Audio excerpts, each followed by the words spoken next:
हमारे गुरुजी पंडित श्री शर्मा, मेरा नाम है, वैसे सांसारिक नाम है मेरा महेंद्र प्रसाद मिश्र और गुरुदेव द्वारा दिया गया नाम है मेरा कामेश्वरानंद नाथ।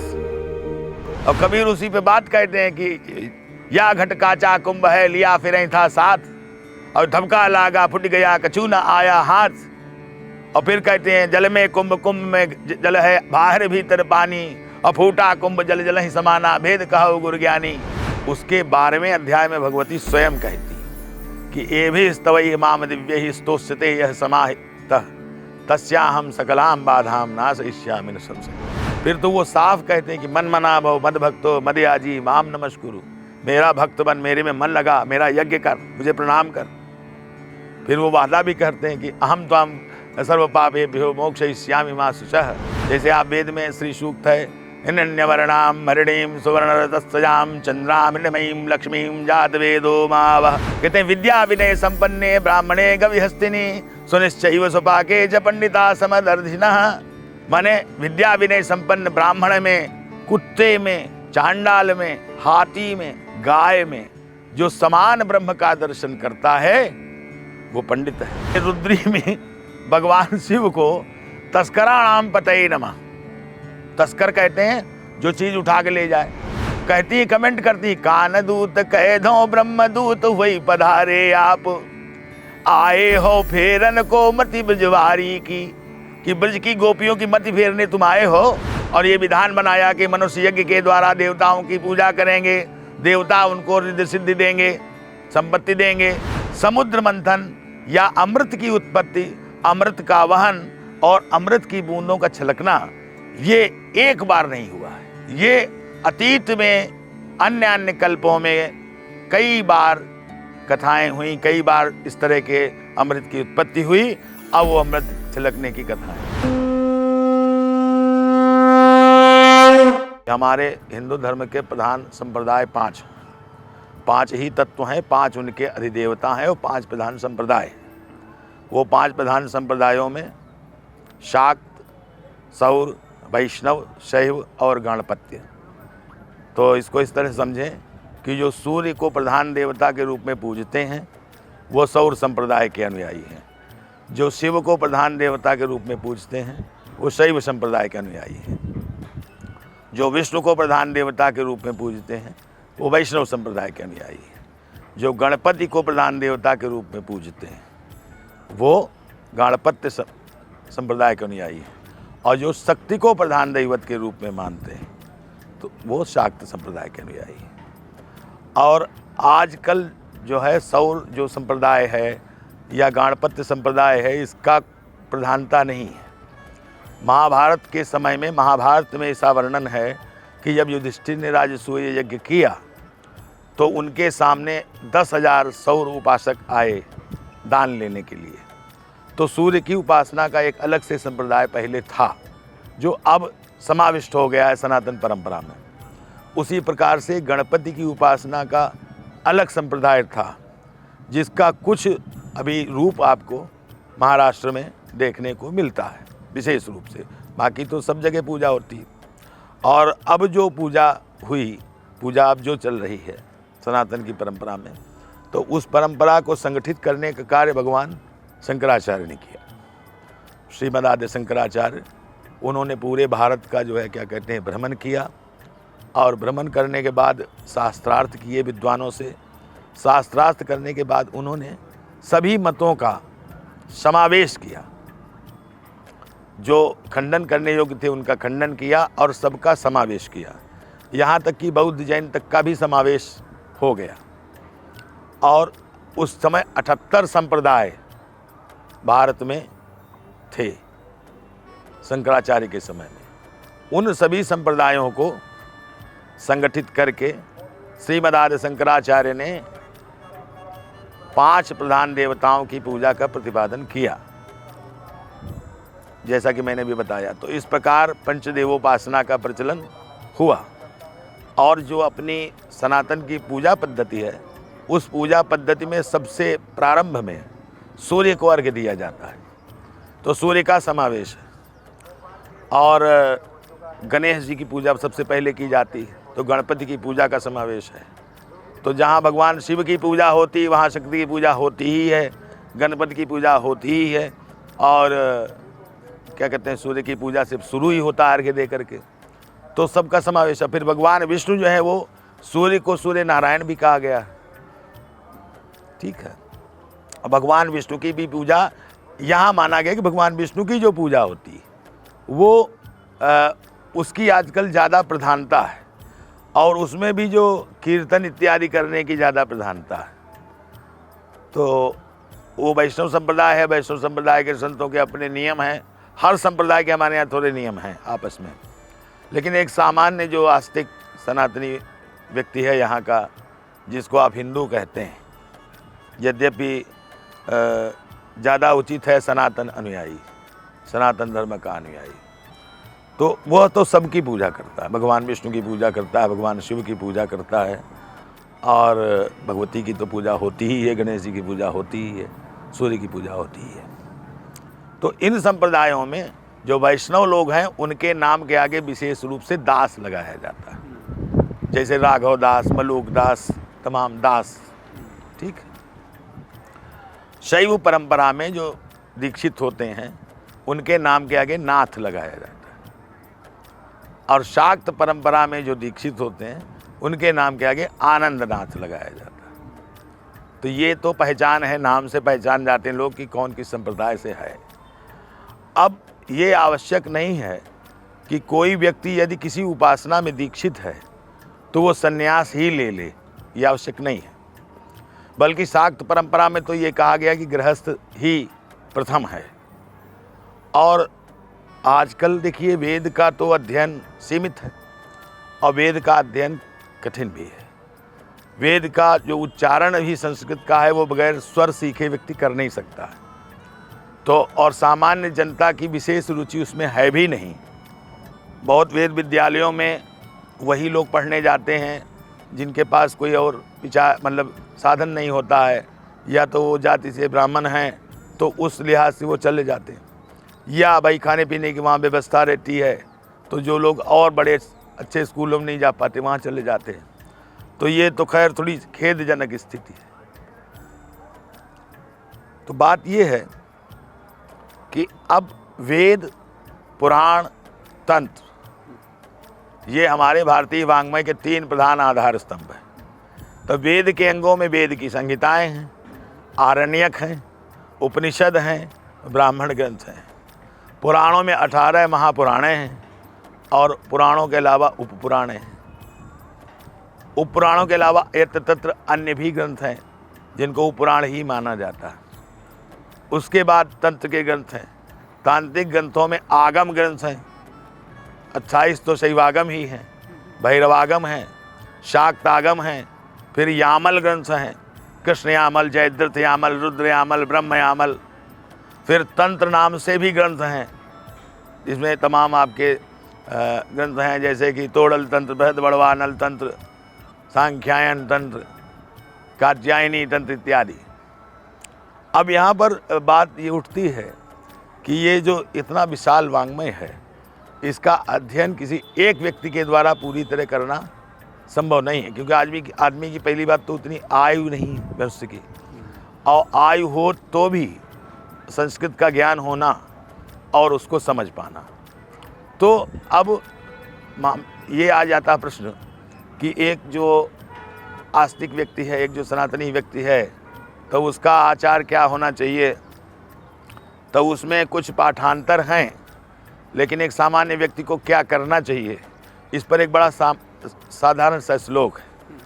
तो कहते हैं कि अभिषेक प्रिय है रुद्र सूर्य प्रणाम प्रिय, माने सूर्य को प्रणाम कर ले, भगवान को अभिषेक कर दे, जल चढ़ा दे, और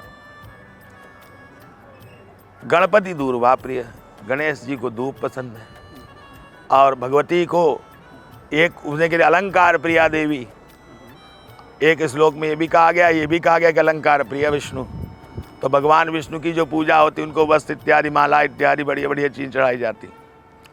अब भगवती को कहा गया कि स्तुति प्रिया है, वो उनकी स्तुति करने से ही वो प्रसन्न होती। और ऐसा जो प्रसिद्ध ग्रंथ है दुर्गा सप्तशती, उसके 12वें अध्याय में भगवती स्वयं कहती कि ये भी स्तवै माम दिव्य ही स्तोष्यते यह समाहितः तस्याहम सकलाम बाधाम नाशयिष्यामि निसंशय। माने इन स्तवों से जो मेरी स्तुति करता है समाहित चित्त हो करके, तो उसकी सभी बाधाओं का मैं नाश करती हूँ।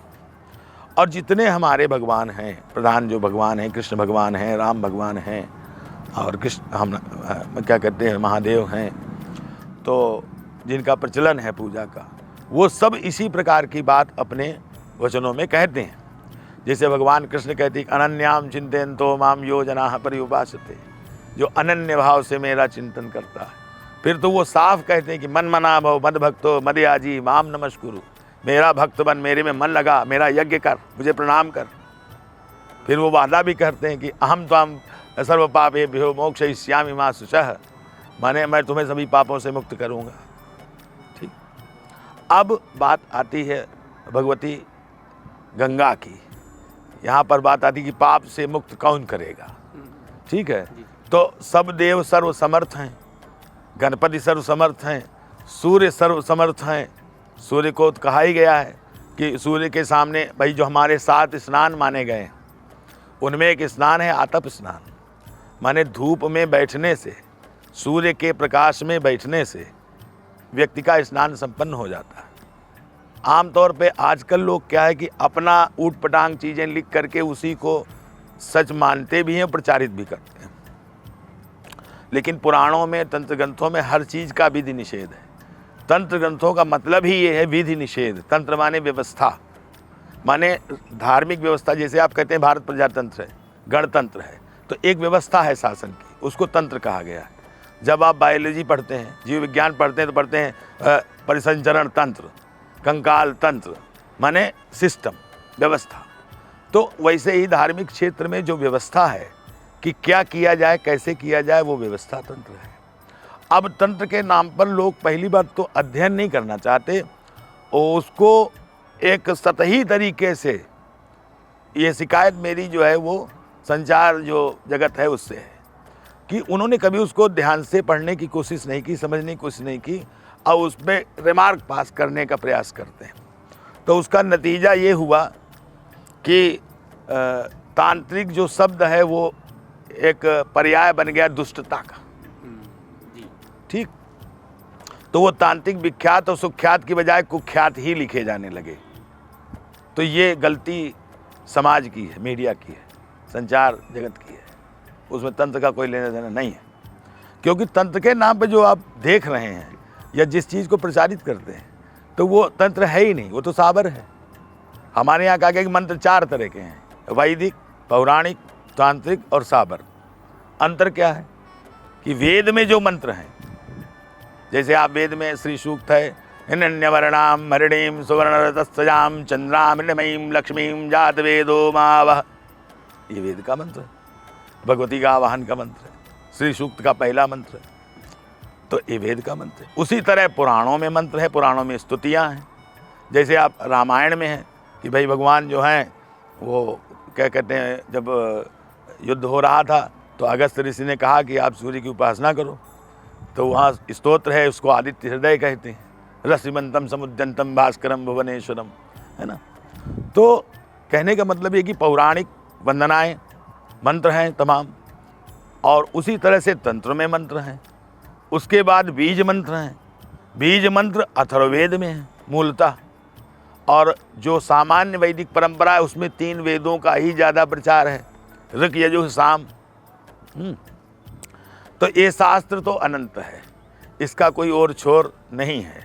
यानी कहना ये है कि जो वेद में सीधी सीधी प्रार्थनाएं हैं, जैसे वेद में कहा गया तो यतः समीह से ततो नो अभयम कुरु सम नः गुरु प्रजाभ्यो अभयम नः पशुभ्यः, जिस जिससे तुम चाहते हो, जिस जिससे चाहते हो उससे हमको अभय प्रदान करो। अभयम कुरु प्रजाभ्यो, हम प्रजाओं को अभय प्रदान करो। अभयम नः पशुभ्यः, हमारे पशुओं को अभय प्रदान करो। तो इस तरह की प्रार्थना वेद में है। तो अब ये कहना कि भाई कुछ मांगना तो दैवत से ही मांगा जाता है। श्री सूक्त में ही कहा गया है कि कीर्तिम वृद्धिम ददातु में, हमको कीर्ति दो, हमको वृद्धि दो। अब सप्तशती जो मार्कंडेय पुराण का अंश है उसमें अर्गला स्तोत्र में कहा गया रूपम देहि जयम देहि यशो देहि दिशो जहि, माने हमें रूप प्रदान करो, हमें विजय प्रदान करो, हमें यश प्रदान करो, और दिशो जहि, लड़ाई न हो, माने हम आपस में संघर्ष न करें। अवेद का एक मंत्र अभी यहाँ पर लगा हुआ है, इस पर स्वामी जी ने, दत्तिया महाराज ने, राष्ट्रगुरु महाराज ने उस पर बहुत अच्छा वो किया है। तो वो मंत्र है ना कि संगच्छध्वम संवदध्वम संभो बनांसी जानताम, हम साथ साथ चलें, साथ साथ बोलें, एक दूसरे के मन को जानें। देव भागम यथा पूर्वम संजाना नाम उपासते, जिस तरह देवता पूर्व काल में उपासना करते थे वैसे उपासना करें। समानो मंत्र समिति ही समानी, समानम मनः सहचित्तमेषाम, हमारे मंत्र समान हो, माने विचार समान हो, हमारी समिति समान हो, समानम मन, हमारे मन समान हो, सहचित्तमेषाम, हमारे चित्त समान हो, समानेव हविषा जुहोमि समानमस्तु मनः, समान तरीके से ही हम यज्ञ में आहुति प्रदान करें, हमारे मन समान हो। तो ये समता मूलक जो भाव है, ये वेद में जो समता की दृष्टि है, वो समता की दृष्टि हमारे सनातन धारा है। यहाँ तक कि भगवान कृष्ण गीता में जब योग को परिभाषित करते हैं तो कहते हैं समत्वम योग मुच्यते। लेकिन वो समत्व किस स्तर पे होगा? कहते हैं विद्या विनय संपन्ने ब्राह्मणे गविहस्तिनी सुनिश्चैव स्वपाके च पंडिता समदर्शिनः, माने विद्या विनय संपन्न ब्राह्मण में, कुत्ते में, चांडाल में, हाथी में, गाय में जो समान ब्रह्म का दर्शन करता है वो पंडित है, वो विद्वान है, भेद नहीं करता। ठीक महाराज, 3 वेद की आपने नाम हाँ। कि ऋग, यजुर, साम। अथर्ववेद को क्यों प्रचलन में नहीं रहा? वो उसका कारण देखिए भाई, बाहर के लोग तो जो कहते हैं वो कहते हैं, उनकी अपने एजेंडे हैं, उनके अपने उद्देश्य हैं। बाहर के विद्वानों ने जो लिखा वो सबके सामने है, जिसको पढ़ना है वो पढ़े। ऋग्वेद, यजुर्वेद, अथर्ववेद, सामवेद जो 3 वेद हैं, तो इसमें यजुर्वेद कर्मकांड प्रधान है। जितना कर्मकांड है उसमें यजुर्वेद के मंत्रों का प्रयोग होता है। कर्मकांड कौन से? यज्ञ इत्यादि, वैदिक जो यज्ञ हैं। ऋग्वेद तो इनकी प्रधानता है। सामवेद जो है वो तो गान प्रधान है, उसमें सामगान है मूल रूप से, और सामवेद के 75 ही मंत्र अपने हैं। सामवेद की संहिताओं में तमाम मंत्र ऋग्वेद और यजुर्वेद के ही हैं। तो जो सामान्य धर्म है प्रचारित और जिसका दुरुपयोग कम हो सकता है, आप समझ गए भाई, यज्ञ है तो यज्ञ तो सामूहिक चीज है, उसका दुरुपयोग नहीं हो सकता जल्दी से। लेकिन इस तरह की विद्या जो किसी के हाथ में पड़ जाए उसका वो दुरुपयोग करे, शक्ति अर्जित करे, उससे किसी को परेशान करे, इस तरह की तमाम चीजें अथर्ववेद में हैं। ठीक, जैसे आपने कहा कि अथर्ववेद जो है वो मूलतः उसमें 2 चीजें हैं। अथर्ववेद में भी यज्ञ हैं, तो अथर्व में 2 चीजें हैं, यातु और यज्ञ। और यातु शब्द से जादू शब्द की उत्पत्ति, बाहर के तमाम लोग इस पे एग्री हैं कि जो जादू शब्द आया है वो यातु शब्द से बना है।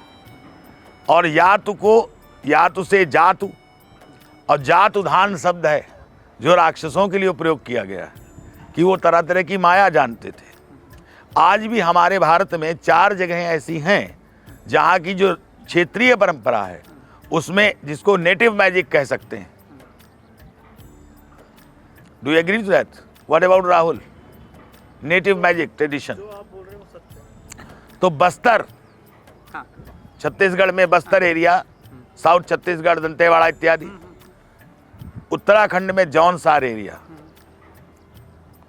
और आसाम में गुवाहाटी के पास मयांग का जो एरिया है, और बंगाल में सुंदरवन का जो एरिया है, ये जो क्षेत्र हैं, इन क्षेत्रों में आज भी जो लिविंग ट्रेडिशन है, जीवित परंपरा मैजिक की, जादू की, तंत्र की, वो जीवित है। और वो गुरु से शिष्य में पास होती, वहाँ के लोग ऐसी ऐसी चीज़ करके दिखा देते हैं जो आप चकरा जाएंगे उसको देख के। ठीक है, तो ये सारी इस तरह की जो चीज़ें हैं, इस तरह के जो मंत्र हैं वो अथर्ववेद में हैं। और जितने बीज मंत्र हैं वो सब अथर्ववेद में हैं। बीज मंत्र किसी अन्य वेद में नहीं है। तो चूंकि उसमें वो चीज है जिससे आप शक्ति का अर्जन बहुत मात्रा में कर सकते हैं और उससे कंट्रोल भी कर सकते हैं, लोगों को नियंत्रित कर सकते हैं।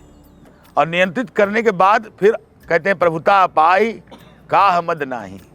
प्रभुत्व को पाने के बाद उसके अहंकार से बचना बहुत दुरूह कार्य है, और उस दुरूह कार्य से हर आदमी मुक्त नहीं हो सकता है। क्योंकि अभी इस पर विषय पे आएंगे, इसी विषय पे भी बात करेंगे। तो प्रभुता माने आपको एक शक्ति प्राप्त हो गई कि आप कहीं भी आग लगा सकते हैं। तो जब आपके बगल से कोई कार वाला आपको अगर डर टच करके निकल जाएगा तो आपको गुस्सा लगेगा, फूंक देते हैं इसको, तो वो फूंक गया। हालांकि उसका अपराध इतना बड़ा नहीं था। आई बात समझ? तो शक्ति का अर्जन करके उसको नियंत्रित रूप में प्रयोग करना, इसके लिए मनुष्य या जो भी व्यक्ति, मनुष्य हो या देवता हो या असुर हो, तो वो मानसिक रूप से ऐसा होना चाहिए। अब यहीं पर दैत्य और दानव का जो प्रश्न है वो पैदा हो जाता है कि जो दैत्य और दानव हैं, पौराणिक आख्यान अपनी जगह है। वैदिति के पुत्र दैत्य कहलाए और दनु के पुत्र दानव कहलाए, और सब परम वीर थे, परम तपस्वी थे, लेकिन उनके अंदर आसुरी वृत्ति थी। वो जब शक्ति को प्राप्त किए तो शक्ति को प्राप्त करके उन्होंने सबको सताना शुरू किया। यही काम रावण ने किया। अब एक बड़ा मौलिक प्रश्न आता है कि अगर दुनिया इस ईश्वर की इच्छा से चलती है तो ये पैदा ही क्यों होते हैं, ये उत्पन्न ही क्यों होते हैं? तो ये भी उसी की इच्छा से पैदा होते हैं, वो तो सबका मालिक है ना। एक बार यही शिविर की बात है, ये हमारे मित्र पुरुषोत्तम जी बैठे हुए हैं, तो हमने कहा कि भाई भगवान से बड़ा कोई ताकतवर नहीं, उनसे कोई गुंडे किसी की चलती नहीं। तो ये अपनी तरंग में थे, इन्होंने छूटते ही कहा हाँ रुद्री में लिखा है तस्कराणाम पते नमः। माने रुद्री में भगवान शिव को तस्कराणाम पते नमः। तस्कर कहते हैं जो चीज उठा के ले जाए, स्मगलर शब्द उसका इंग्लिश में है। कहने का मतलब ये है कि जो ईश्वर है वो सबका है, लेकिन उसका एक प्रवर्तन है उसका सन्मार्ग का। वो जीव को इस संसार में भेजता है, और जब बच्चा होता है तो भगवान का ही रूप होता है, उसे कुछ पता ही नहीं होता। तो फिर वो आया ही क्यों, और उसे ही मोक्ष क्यों न मिल गया? तो ईश्वर जीवात्मा को संसार में भेजता है, और संसार की सारी जो माया उसकी है उसमें उस जीव का परीक्षण होता है। अब वो जीव उस माया से गुजर करके यदि अपनी सद्वृत्ति पर बना रहता है, जो कि बहुत मुश्किल कार्य, बहुत असंभव सा कार्य है, तब वो मोक्ष की ओर जाता है। ठीक है। और ये बहुत बड़े बड़े प्रश्न हैं कि मोक्ष किसका, कैसा। भाई कहते हैं मुक्ति जो है, कहते सगुणोपासक मोक्ष न ले ही। रामचरितमानस में तुलसी जी कहते हैं कि सगुण उपासना में मोक्ष नहीं मिलता, और सगुण उपासना में जो है मोक्ष चाहिए भी नहीं उनको। भाई जो सगुण उपासना करता है, भाई राम का भक्त है तो राम से मिलेगा, वो कहाँ मोक्ष का करेगा। कृष्ण का जो भक्त है वो कृष्ण से मिलने के लिए आतुर है, उसको मोक्ष का क्या करना है। इसके बारे में नरोत्तम दास जी ने जो नरोत्तम शतक लिखा था, सुदामा चरित और नरोत्तम शतक इत्यादि, तो उसमें एक उद्धव चरित भी है। तो उसमें गोपियों के पास उद्धव जाते हैं सिखाने कि जो है ब्रह्म का ज्ञान प्राप्त करो। अब देखो कृष्ण तो चले गए मथुरा, तो कृष्ण का चक्कर छोड़ दो।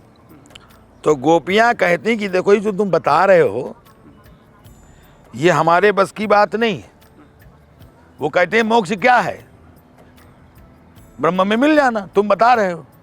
तो कहते हैं कि बनी बिगड़ गई है न बारिदिता बारिधि की, बूंदता बिलई है बूंद विवश बिचारी की। कि आत्मा तो ब्रह्म में जाके खत्म हो गई, तो उसका तो अस्तित्व ही समाप्त हो गया है ना। तो उसकी तो बारिदिता की बारिधि तो समाप्त नहीं होगी, हमारा तो अस्तित्व ही समाप्त हो जाएगा। ठीक है। वो कहती है, कमेंट करती, कान दूत कह दो ब्रह्म दूत वही पधारे आप, आए हो फेरन को मति ब्रजवारी की। कि ब्रज की गोपियों की मति फेरने तुम आए हो, ये सब हमको सिखा रहे हो। तो इससे हमारा क्या फायदा है, हमें तो कृष्ण चाहिए। और तुलसी जी साहब कहते हैं कि अति दुर्लभ कैवल्य परम पद संत पुराण निगम आगम बद, माने निगम आगम, आगम मन तंत्र। तो कहते हैं कि बड़ा दुर्लभ है कैवल्य, मुक्ति बहुत दुर्लभ है, मुक्ति तो मिलती ही नहीं है, मुक्ति आकांक्षा ही किसे है। आज जो इतने लोग कुंभ नहाने आए हैं, सबके मन में ये कि चलो हमारे पाप नष्ट हो जाए, लड़के की नौकरी लग जाए, हमारा प्रमोशन हो जाए, ये हो जाए वो हो जाए, तमाम तरह की कामनाएं न हैं। दैवत से यदि कामना न हो तो भगवान के लिए भगवान की पूजा कोई करता है? बताओ। वेद से लगा करके, पुराण से लगा करके, तंत्र तक याचना ही तो हम कर रहे हैं। यहाँ तक कि भगवत गीता में भगवान कृष्ण बताते हैं कि प्रजापति ने देवताओं को, यज्ञों को और मनुष्यों को उत्पन्न किया और ये विधान बनाया कि मनुष्य यज्ञ के द्वारा देवताओं की पूजा करेंगे, देवता उनको रिद्धि सिद्धि देंगे, संपत्ति देंगे। ठीक, तो ये मांगने, जांचने और देने का काम तो सृष्टि में सनातन है। और जो परमेश्वर है वो तो सबसे परे है, सबके भीतर भी है, सबके बाहर भी है। कुंभ की संकल्पना यही है कि कुंभ जब आसमान में है तो अंदर भी आकाश है, बाहर भी आकाश है। कुंभ जल में है तो अंदर भी जल है, बाहर भी जल है। और कबीर उसी पे बात कहते हैं कि या घट काचा कुंभ है, लिया फिर था साथ, और धबका लागा फुट गया कछू न आया हाथ। और फिर कहते हैं जल में कुंभ, कुंभ में जल है, बाहर भीतर पानी, और फूटा कुंभ जल जल ही समाना, भेद कहो गुरु ज्ञानी। ठीक, तो ये अब यहाँ पर आ गया कुंभ। अब ये कुंभ पर्व है। अब ये कुंभ पर्व जो है ये एक सनातन पर्व है। इसकी कथाएं भी हैं, 3 कथाएं तो बहुत प्रचलित ही हैं। अब इसमें लोग यह सोचते हैं, कौन कौन सी 3 कथाएं? वो कथाएं हम पढ़ के सुना देते हैं आपको संक्षेप में, अभी सुना देते हैं। तो कुंभ की जो 3 कथाएं, अब उसमें जो 3 कथाएं हैं तो उसको लोग ये कहते हैं भैया एक कथा सही कि दूसरी सही कि तीसरी सही है। तो वह जो लोग ऐसा सोचते हैं वो इस बात को भूल जाते हैं कि हमारे सनातन में ये सृष्टि भी सनातन है और ये एक चक्रीय क्रम है।